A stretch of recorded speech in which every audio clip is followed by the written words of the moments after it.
exorbitant air price, and the Honorable Minister has failed to give any satisfactory reply regarding these airfares.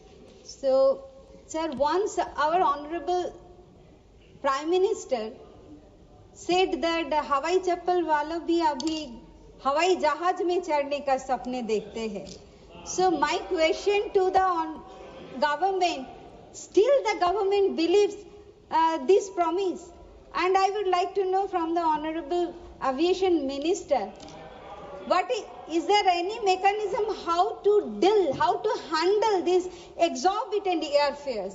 Sir, India is a big country and we do not have, right now we don't have any national carrier, and all the airports are operating by the private players. And sir, this bill is designed to protect international creditors and aircraft leases, not the Indian people.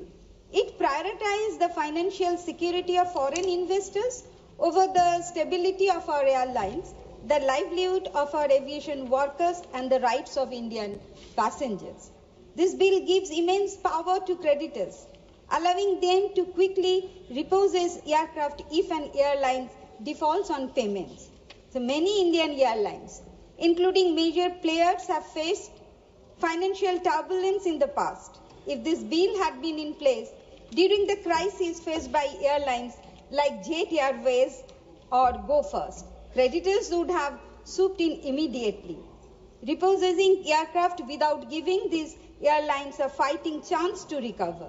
Instead of helping the industry stabilize, this bill could accelerate airline bankruptcies, reduce competition, and ultimately lead to higher ticket prices for ordinary citizens.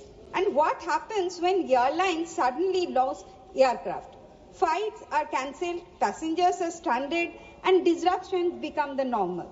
Instead of ensuring safety, affordable, safe, reliable air travel for Indian citizens, this bill threatens to create instability in the very industry it claims to strengthen.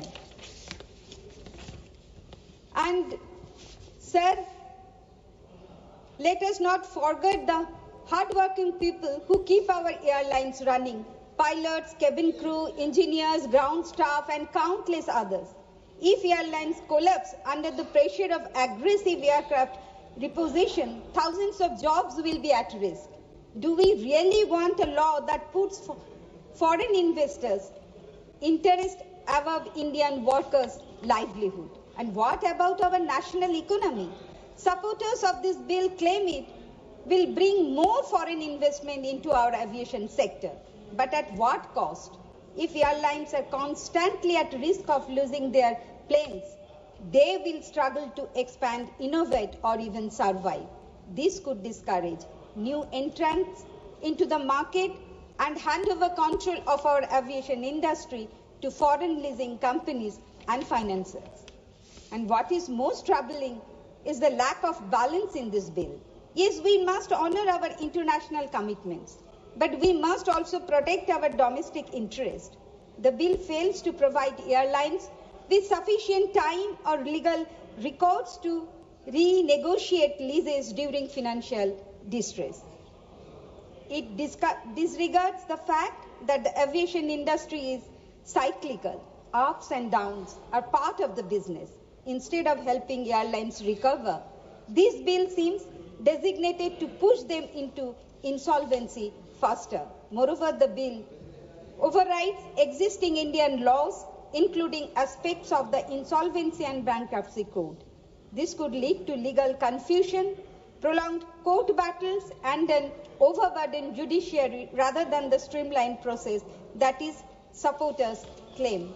And I would like to request the Honorable Minister that, sir, our government of West Bengal has already provided land for construction of a second airport very close to Netaji International Airport, sir.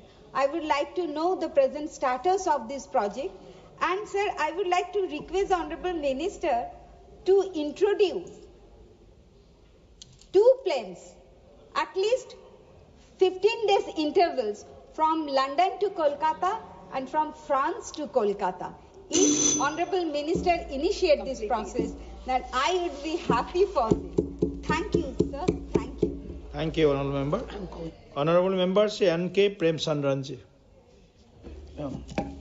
Thank you very much. Mr. Chairman, sir, I rise to support this bill.